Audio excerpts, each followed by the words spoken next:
Hail friends, and welcome back to the Raymond Chronicles. Chapter 3 turned out to be much better than I was expecting it to be, and I was quite happy about that. Hopefully this chapter will be more of the same, although we'll have some words about it when we get into it. Not relating to the map, not relating to this game itself, but rather the map we're about to see. You'll see. I was quite happy. The last one went so smoothly, with only one character introduced. We have 3 so far for this map that show up. And this conversation right here is actually taken directly from Chapter 3 in Sacred Dawn DX.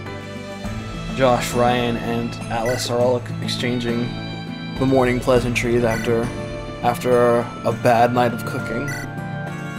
Up to here. That's sort of the similarities. That's where the word for it stops. Well, Winston's part of the team at this point, but not Michelle. In fact, Michelle's the boss, as mentioned.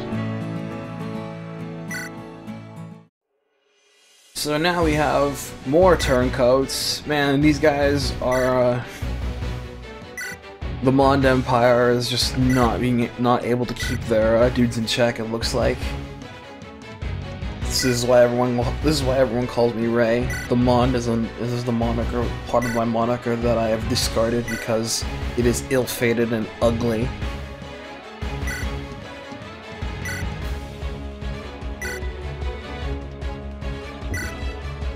Who is His Majesty, I wonder? Actually, that would be a good question. Who among my OCs that BB Hood would pluck would serve as king, provided they don't use me, of course. Who, so far, haven't seen any trace of me in this, and I would prefer that way, but we'll see.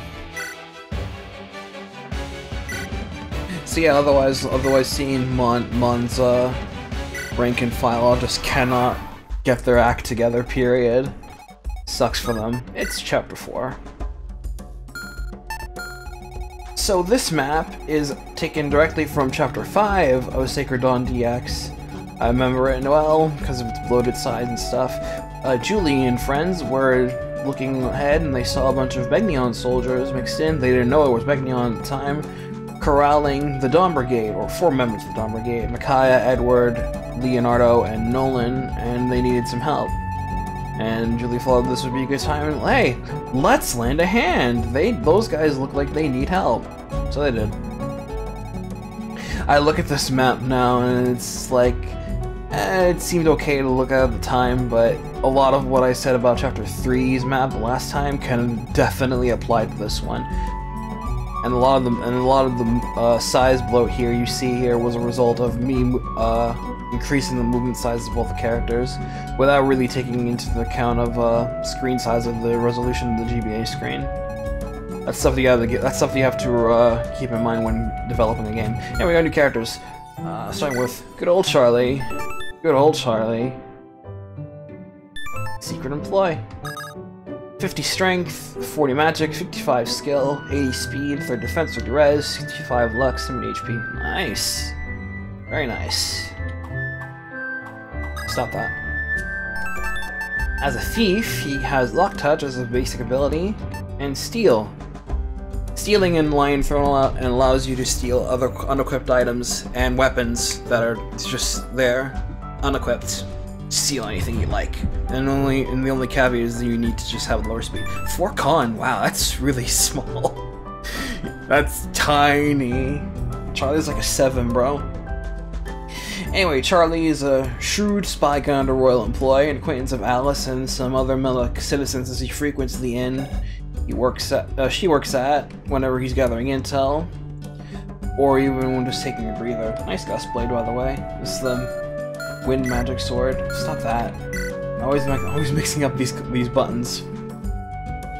Look, we even get Steam slows him down. What the fuck? Charlie's country. He comes from a country called Amadoth, and it is neighbor to that of Julie's home party country.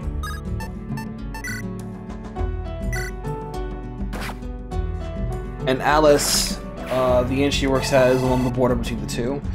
Charlie appears very detached, a realist. He's one of the most logical members of Julie's party, and is probably the most likely candidate to serve as their tactician for combat.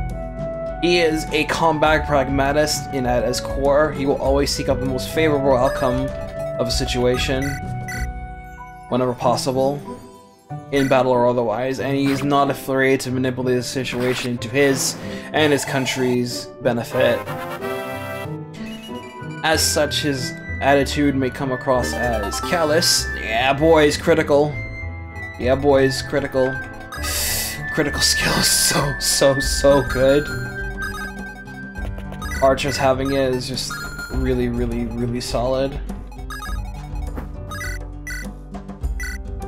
So yeah, sometimes Charlie's actually keeps seeing as callous. I mean, that's par for the course with true tacticians in media most of the time. But he is heroic at heart and greatly disapproves of using more villainous tactics. That's just not his style, man.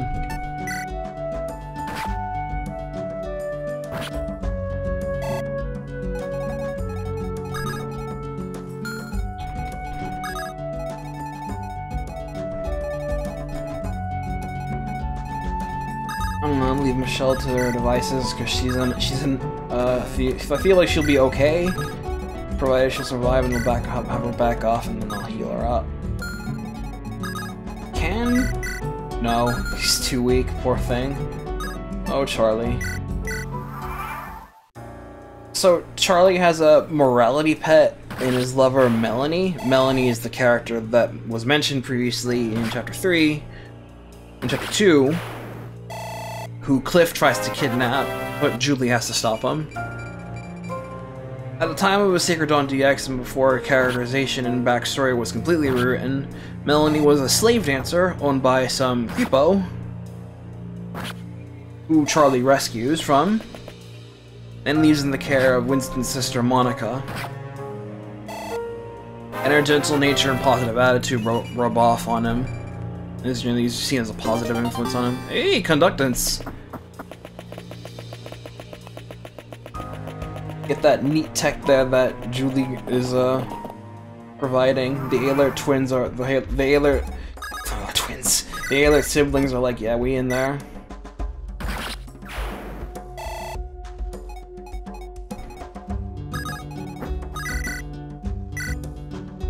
Delete this. Get rid of that provoke. That's on Michelle right now.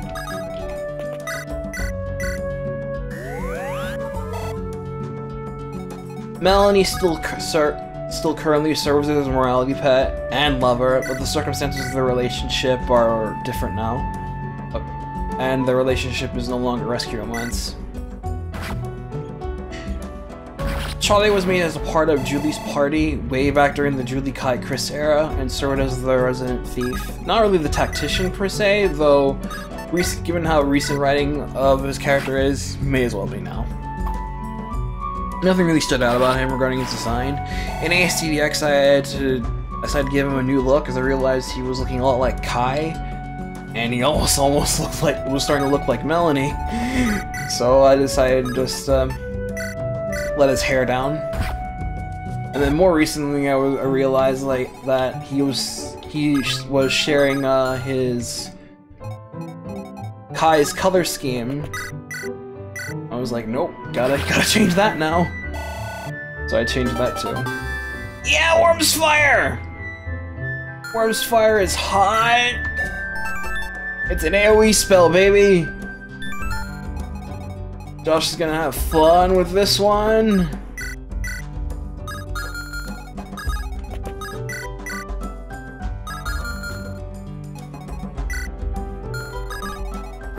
Rio could do that. Actually, she's probably gonna get creamed if I let her do that. Should probably do this instead. Up and over Julie, and then have her get the kill. So many lances here. Not exactly ideal for most of the sword crew.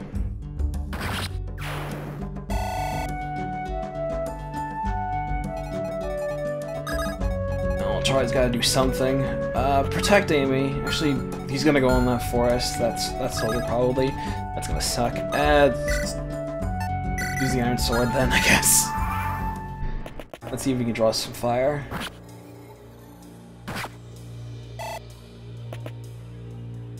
Well, he certainly did draw fire. Actually, he drew fire pretty well. Good Charlie. That's how we do it.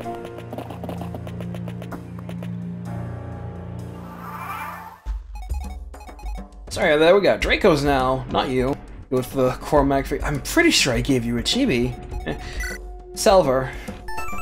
I know I didn't give him a chibi at this point. Salver has 65 strength, 5 magic, 45 skill, 45 speed, 75 defense, 25 res, 50 luck, 105 HP. As a Draco, he's capable of flight, and he has Empower, which is basically like Quick Draw in Fates or Death Blow in Heroes. You will notice no Kanto. I don't think Draco Knights get Kanto in Line Throne. Not like it would matter. You don't get a Draco Knight to use as a playable character in Line Throne. So, Salver is something of a big shot Draco Knight of the Imperial Order, and that's it. I really do not have much to say about him, as I completely forgot he existed until I looked at this chapter. Then I was just like, he takes Glenn's spot in ASD. I think he's mentioned briefly in ASD DX. I think. He was meant to survive unlike Glenn and serve as an NPC ally for the party at the end of the game. Him being Ryoko's superior is the only definite thing I can remember. He wasn't my most inspired OC. Sorry. Neither was Ryoko, to be perfectly honest.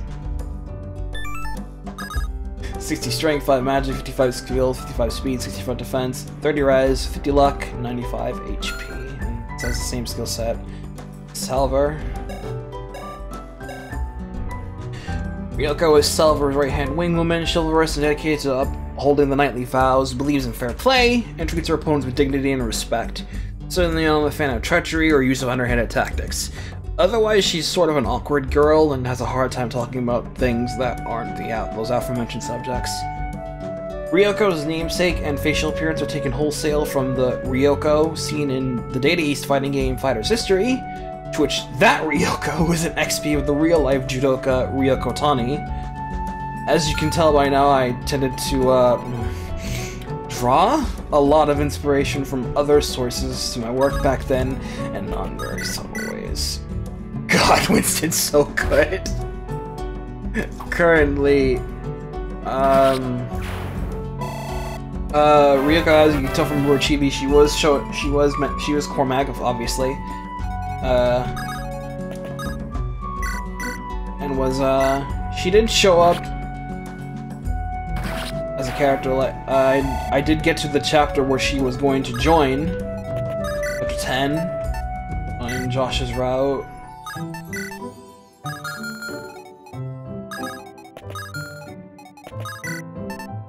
I would have video evidence, but that has since been lost to the ether. Currently, Ryoko appears in Julie's story as a minor character within another party member, another character's ranks. Doesn't actually join her squad. Those calves are coming in hot. Then we have Archers to worry about too. Next is just gonna be like, we'll tend to soften them up. No, Michelle! That's not the way. Bad Michelle. Figures went to 7. How are they doing?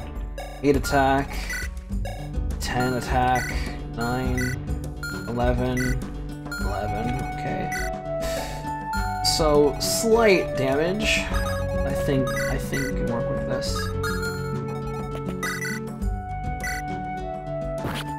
Welcome once.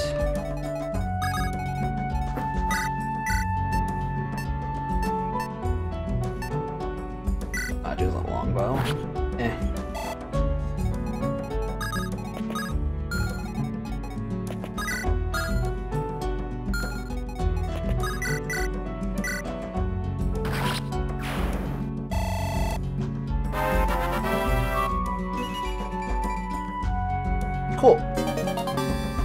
Mantis is hot.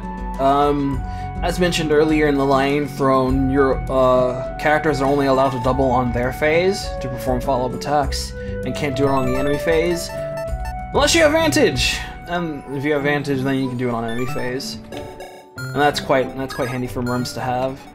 And someone like Julie would definitely have a skill like that. Absolutely, without question. Nice. Eat pant.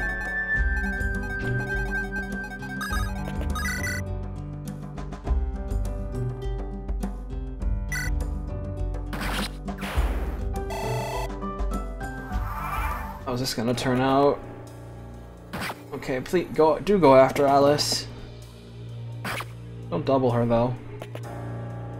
Alright, this is looking a little more favorable now.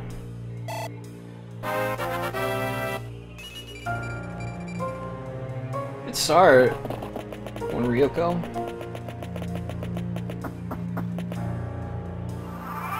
Alright, good that the reinforcements seem to be localized in 2 fronts only. Remember when I was doing Chapter 5, when I did Chapter 5, I had the reinforcements come on all sides, and it was kind of brutal. Time to use that hunting bow, baby.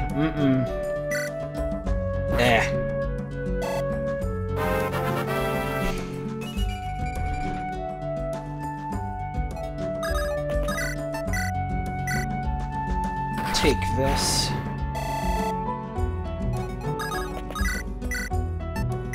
Definitely a lot of healing now having to go around. Amy's gonna overwork herself to death, poor thing. I think I should use the thunder. Yeah, I'll use the Thunder Ward here. Does good damage and gives Josh extra defense. It's hot. Speaking of extra defense,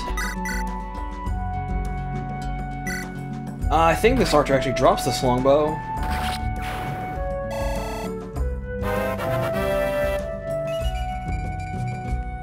Nice. Yep.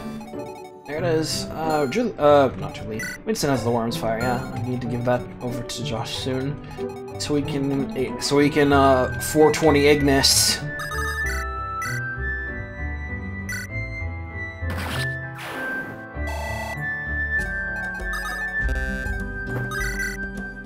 Ooh, one-shotting. Full Salver. I'm so sorry that I don't remember much about Salver. Like his splice is Valter, and like reminded me of Jack, the guy who was in MK404, who was like an XP of Songer, sorta.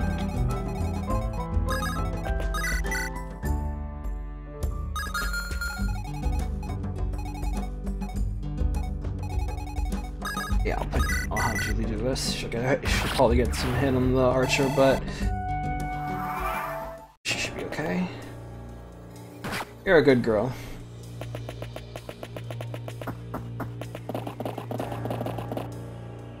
Ah! As soon as I said it, there they are.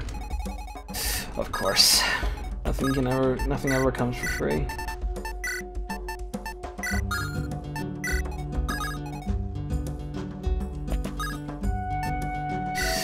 Are you ready for 420 Ignis? Oh, that feels good. That feels so good.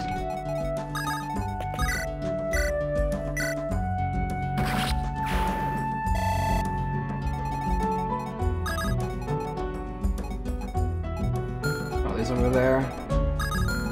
That longbow to use.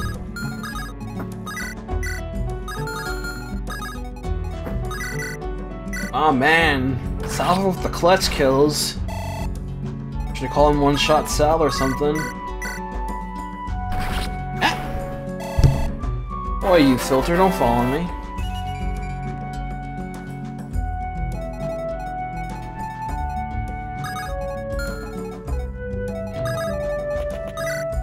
Let's heal up Ryoko. Get them back into the fray. Man, having 2 Dracos? Even though they don't have a Kanto, their offense is much appreciated, I gotta say. They really know how to bring the pain.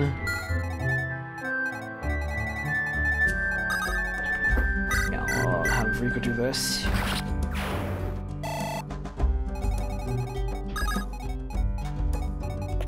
Should get ourselves ready for the dudes coming in from the right side, and get like a save after this enemy phase.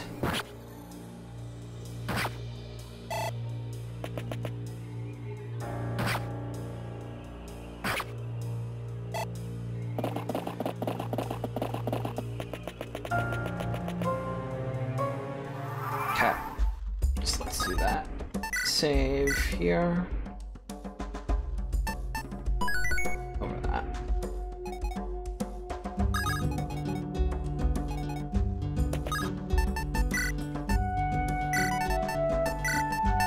Take that off your hands.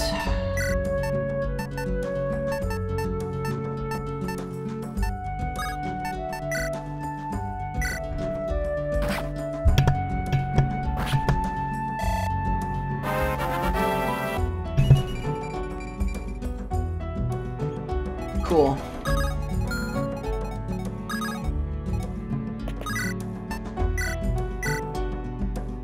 Let's do it on fire.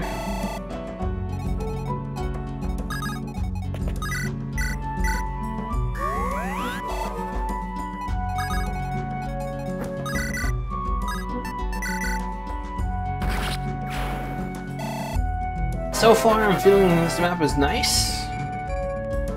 I mean, as well as it could be. Oh, right, feet. Movement +1. I feel like Flyers should get that, like, immediately.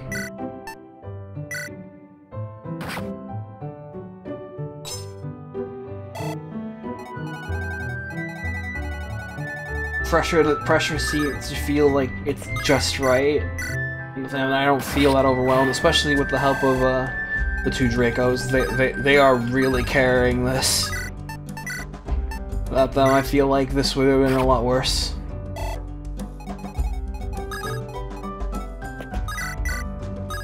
let's not do that. No, instead, yeah. Show them Charlie's Gust of Wind dance.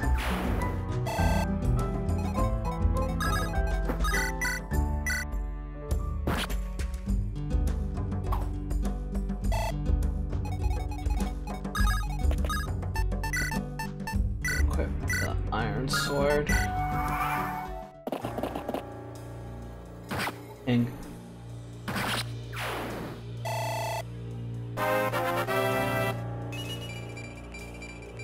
go, go, go! Gotta go fast!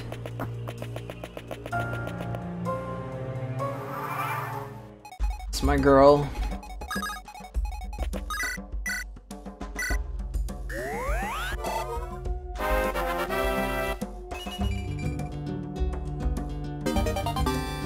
Miracle! Miracle was very cool. You just survive a fatal hit, period. Only works once map, though. When enemies have it in Lion Throne, it becomes extremely annoying. That's how the cookie crumbles, so take it or leave it, right?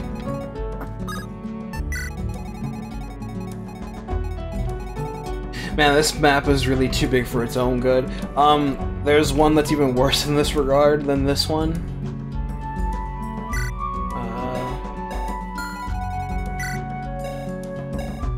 Two res. The map I'm thinking of that's even worse in this regard than this one is, the one that comes at Chapter 6, Tysel Terra. From ASCDX. I have no idea what the hell I was thinking of with that map. If it shows up here, believe me, I will have words directed at myself. Going, what the hell, Ray? What were you thinking doing this?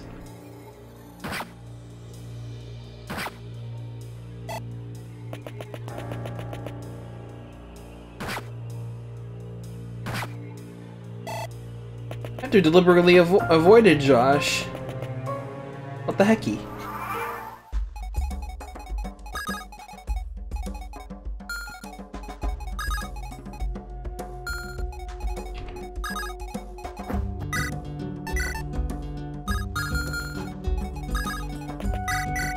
Gotta get rid of the mages so their focus doesn't come in and compromise stuffs, because it can and will compromise plenty of stuffs.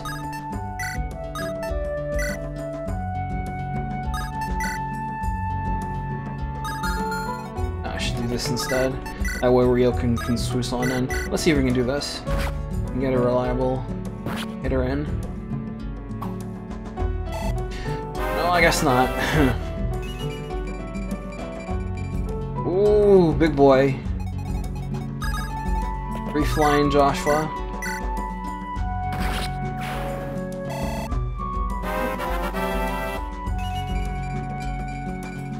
Good Charlie.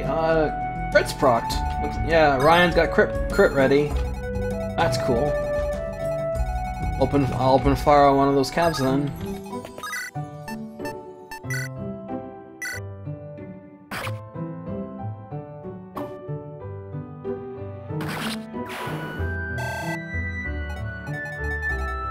Something else you should probably mention, as you probably can guess from all the numbers, like right now, everything, like, even if it is just kind of like early game, keep in mind this is still only supposed to be like 11 maps long, prologue included.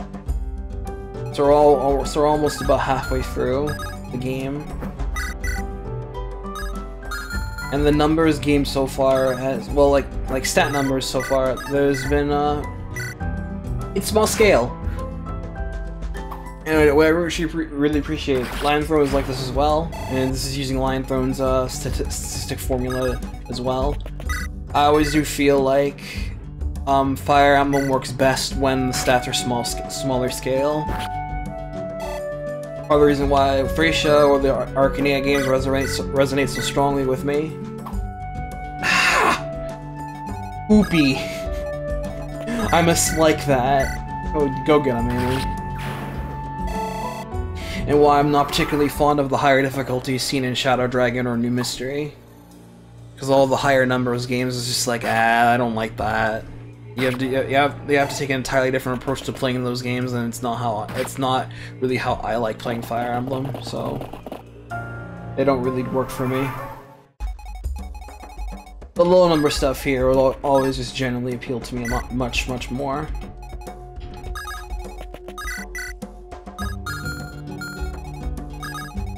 It's easier to math that way too. That's how I rationalize it. When you get bigger numbers, you start to lose yourself into just how bloated everything feels. And when you get things like Awakening popping in with their huge ass numbers games they run around there, where you can do upwards of like 60 to 70 damage just casually with skills activations and pair up and stuff like that. It's just like you get lost in that. Sometimes it's just nice to just appreciate the littler things. Besides, bigger numbers deals, I feel like is more appropriate for something like Super Robot Tyson. Those games should be big numbers affairs, because they're flashy for a reason.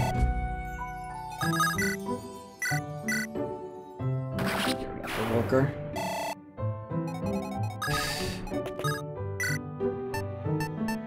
Mamoru, you're crushed there, Jules.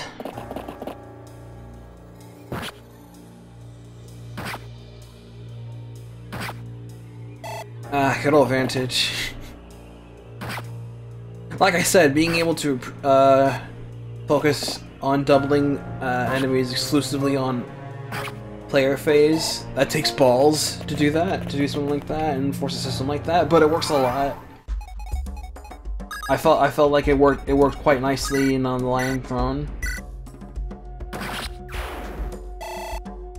And one of my things about the GBAFs that I don't really like about them all that much is that they tend to be very enemy phase heavy with lots of doubling shit going on, and it's really not great at times. Games are fun, of course, but you get to just like big enemy phases where just like swarms of enemies just coming in over and over and over again, especially coming in the later maps. Is just like give it a rest, boys, please. I just want this turn to be over. And so far, the enemy phases here and Line Throne have been very close quarters. And only like minor skirmishes at best. I mean that's part of the course from early game for Fire Emblem. Short skirmishes are the best way to go for early game for Fire Emblem. Man, okay, this is starting to get a little ridiculous.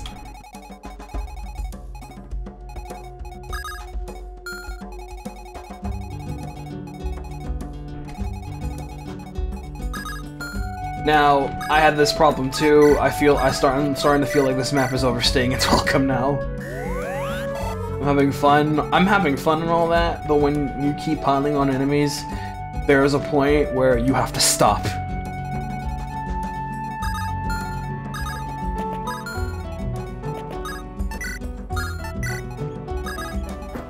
At some point, you have to tell yourself, this has to stop.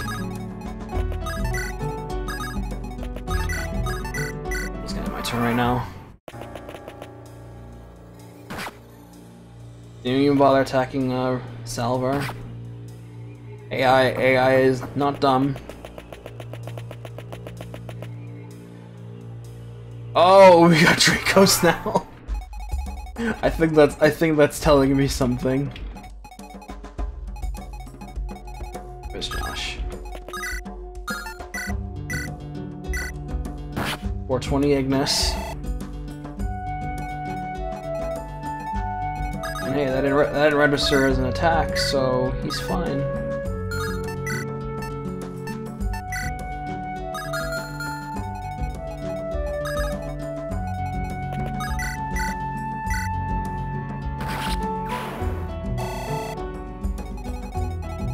What are these Dracos like? Dangerous! Especially if they're running around with 11 strength and that, like, yeah, that's back off territory if I ever saw it. I think we should mark these.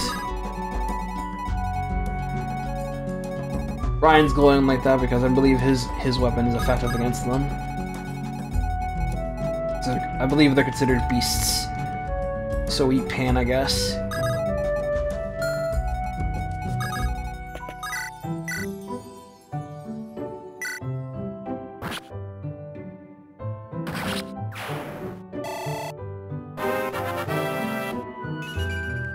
Ah. Boo hiss. No bueno. Number of enemies starting to run a little bit low on gear on some of these guys. Just a little bit. Ah, shit, almost one-shots it.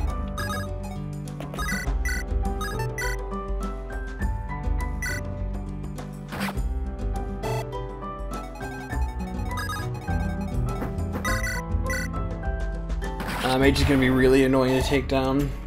The archers are right there. Focus is crazy.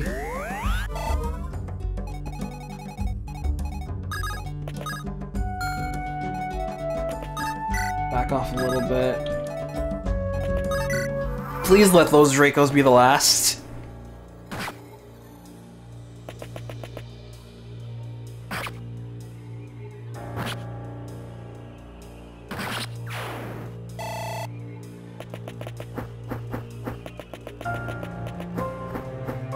Okay, I think we're clear.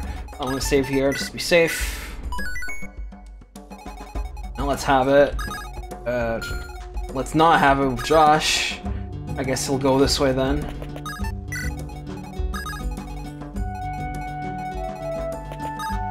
Let's see if I can do some... Yeah!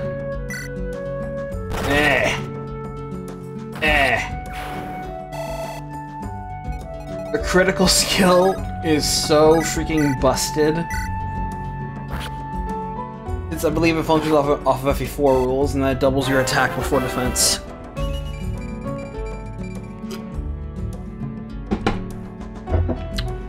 And if you're able to perform multiple hits with the activating crit, then they're all gonna crit. It doesn't just crit the first time. because of that little nice little trick, that's how I was able to beat the final boss of Lion Throne. It's like, that's a neat trick. That's a neat trick. Don't cry now.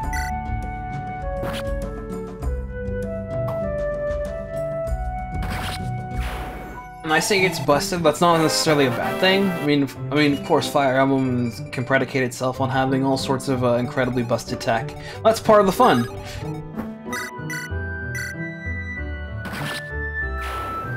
I mean, even it may not be my cup of tea, there's definitely appeal in the system, the type of skill system that the 3DS FEs employ, where it's all just about the many skills and the free-flying numbers flying around, and yeah, it becomes a bit of a hassle trying to memorize everything.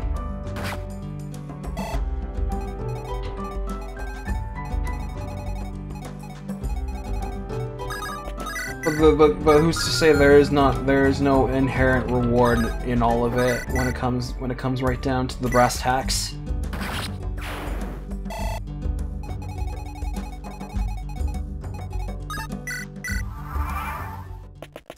Alright, those Dracos are coming in spicy. Wee-oo, wee-oo, wee-oo.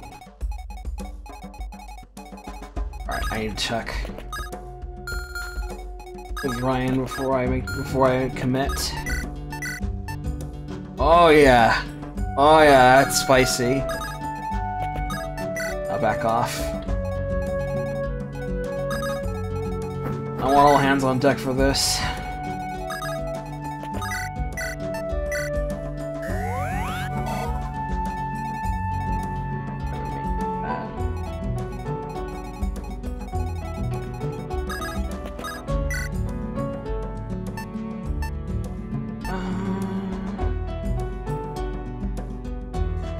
Fire Ward. Maybe they won't attack Josh because he blocks them out, but we'll see how this works. Oh yeah, now that I remember, a tidbit about Julie's Thunderblade is that I had it effective against Dracos, following the Talionis lore of Thunder Magic just being effective against dragon-type enemies and monsters.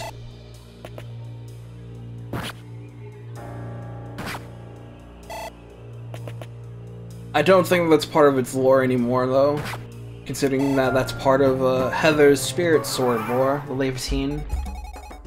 I feel like that's better attributed to that weapon than the Thunderblade.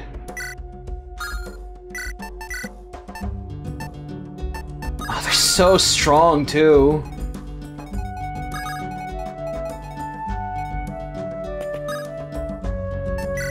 Well, this calls for Ignis!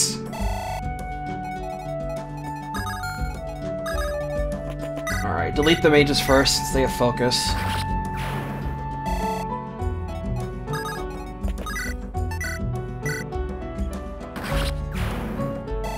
Then the Dracos.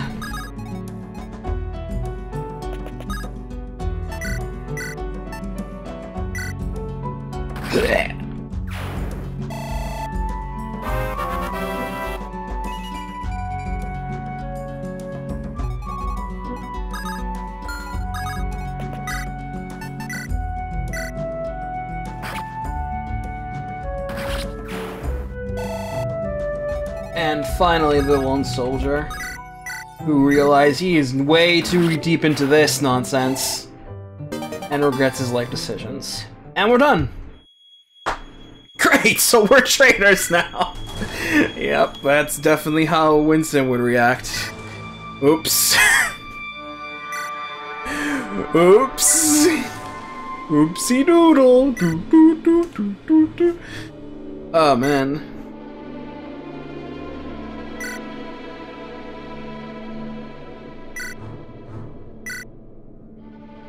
Man, the princess! Man, the princess! I feel like I have a good idea who the princess is going to be. Oh, it's Ruby? Is Ruby the princess? Oh, something else, maybe. I was thinking of doing someone else entirely. But yeah, if it's Ruby, sure, I'm in. that just kind of throws what my train of thought out the window. But if to be sure, I'll take that alternative. Almost.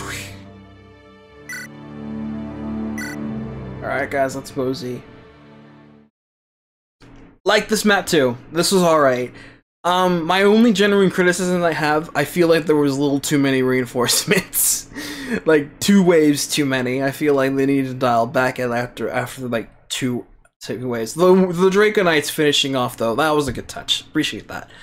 Otherwise though, this was a lot of fun. I like this. This was just a nice big 3-wave, 3-pronged attack. From just 3 different waves, sides, and just trying to scatter yourself best you can. I think that's how I intentionally designed it. Worked nicely. Appreciate that a lot. My only criticism about the map, because this is for me, was like I wish I put some landmarks to differentiate it. I think I tried to justify at the time. This is a nice opening in the forest that they have here that they were in, so it was just like try to make use of it. But now looking at it, I was like, nah, there need to be something else, like some rivers or mountains or something, or some cliff sides. That would have added some spice to this map design. Because it was just too open plain. I was like, okay. But other than that, this was all right. I enjoyed this one. Yeah, for sure. So hey, thanks for watching, everybody. If you like this, please leave a comment below telling what you think of the map. Yeah, it's just for BB Hood to improve it. Any inquiries about the characters? If you really just want me to shut the hell up, feel free to say so. I'll see you guys next time for Chapter 5, whatever that'll be. So, see you around then.